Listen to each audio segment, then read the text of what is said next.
你去攞翻公司去拍，一袋好夠量噶啦。佢每一包裏邊有300克，有300克一大碗，然後咧你拍翻去任意拆一包係試食2袋。試食2袋啊，好食嘅留低，唔好食嘅退翻嚟俾我，可以拆噶，可以拆噶。阿陸大順啊，你話你食麥片會肥係冇可能㗎，冇可能㗎，你肥嘅原因絕對唔係麥片。粗纖維嚟㗎，麥片邊會肥嘅啫？麥片係減肥㗎。係咯係咯。我帶我女去 check 眼咧，嗰啲醫生都話冇嗰啲細蚊仔啊、老人家冇食咁多甜㗎。對眼都唔好啊！有鹹呢個係鹹嘅，佢係49.9到手3大包，一包有15包啊，15包，保質期12個月啊，12個月。呢個你大膽拍翻去點樣啊？嚇，俾你哋試沖啊，試沖2包啊，有得俾你試沖2包，好食嘅留低，唔好食嘅即時退，記住，唔好食嘅退，7天無理由啊，7天無理由。你哋有冇話要沖幾多水㗎？唔好超過7日，超7日我唔同你退㗎，你記住。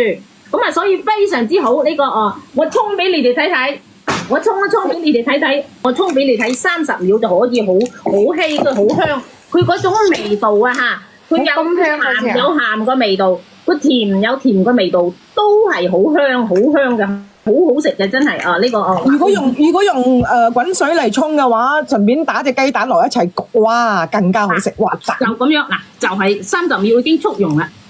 係咯，早餐啊，嗱，最健康嘅早餐嗱，我同你哋講啦，喺我哋外國呢邊啊，好多人啊習慣朝頭早餐就係食麥皮，因為佢健康，佢可以將你琴晚嗰啲宿便啊，用粗纖維排出嚟，冇錯，排毒啊！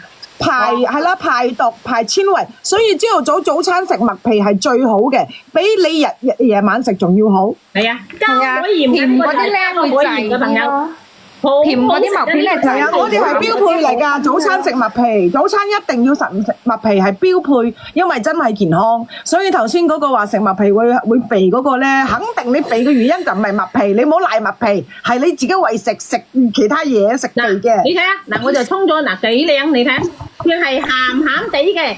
佢係上一日買嗰呢就甜糖可以食啊，小馬。可以啊，糖就係要食呢一個。我落去排單試下，我順便帶埋我哋餸㗎。你早餐又拜拜。如果你煮早餐，你要煮麵，你又要洗菜啦，煮麵開水啊，又要煲啊，你話你幾嘥功夫啊？朝頭早時間咁趕，一沖麥皮，老人家小朋友自己沖都沖到，都唔使你去費心。一袋裏邊有450克啊，即係差唔多一斤。一袋裏邊佢有15包，一袋可以食15日，一日一包哦。咁你40幾蚊有3包，3包就係15，有45包啊！你40幾蚊飲40幾日，飲40日。阿二姐姐，我都覺得咧，買翻去全家飲。因為我一拍咧，我手機又唔知點解會跌落去嘅。我依家落去拍啦，唔該你。小朋友、老人都飲，一齊飲，全家飲，因為呢一個係真係健康嘅。如果你係一個為家人健康着想嘅家庭主婦，希望你哋可以改變你哋食早餐。早餐就唔好食咁多咩牛腩河啊，咩嗰啲肥膩嘅嘢。我哋一定要食健康嘅，食麥皮係最好嘅。